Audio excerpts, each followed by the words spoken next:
Hi guys, I'm Emma and welcome to Art by Emma. So for this week's video, I'm going to be delving back into my Create This book. Not the Create This book that I tried to complete in one video, but my Create This book that I've been plundering my way through. Plundering, is that even a word? I don't know, but anyway. So this time I'm using the random number generator and I've started at page 3 to 228. And I've ended on page 174. So let's quickly flip to that page and see what we're dealing with. So this prompt says, create a page for your favourite character. Choose one of your favourite cartoon characters and draw him or her on this page. So after much thinking, I've chosen a character that I was really fond of in my youth. It's not a cartoon character, but it is an animated character. And I choose Bagpuss. Now Bagpuss was a saggy old cloth cat, baggy and loose at the seams, and the opening credits always read, once upon a time, not so long ago, there was a little girl and her name was Emily, and she had a shop. Now this shop, Bagpuss & Co, was very unusual in that it never sold anything. It was full of things that people had lost and Emily had found. Now each episode began with Emily finding a broken toy. She would leave it next to her toy cat Bagpuss in the shop. When she had gone, Bagpuss and his friends would wake up and try and figure out what the object was and repair it. In the process they would tell lots of stories and sing songs. And the repaired item is put in the shop window so its owner can see it and come back and pick it up.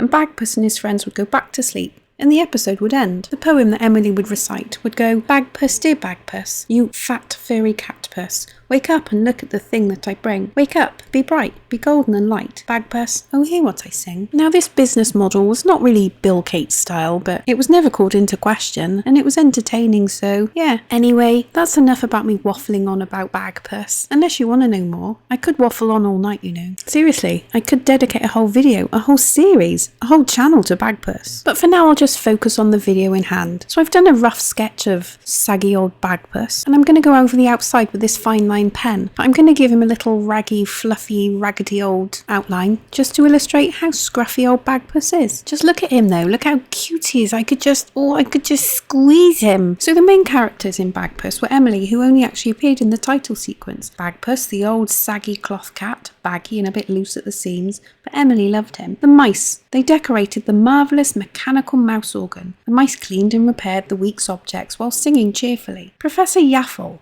a carved wooden bookend in the shape of a woodpecker.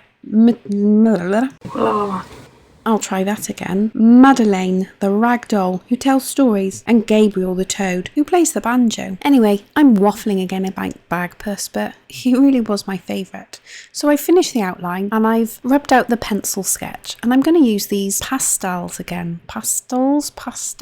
I think it's pastels. So I used these in a previous video after having them stashed in my drawer for about 2 years because I was too scared to use them. And I actually really like the effect. I don't even know if I'm using them properly, but we're just having fun. And I did buy them especially for Create This book, so be rude not to. So I'm just going to use these two alternate stripes to make this tabby cat pattern on its fur, the pink and the kind of yellowy beige. And I'm really liking the fur texture I'm getting from this. But my Bagpuss is looking slightly younger and less raggedy than the original from the show. So maybe we'll call him the prequel Bagpuss. Do you know how many takes it took to read that last sentence? 10, that's how many. And that's the best I got. Just saying the word Bagpuss after the word prequel just wasn't happening. Try it.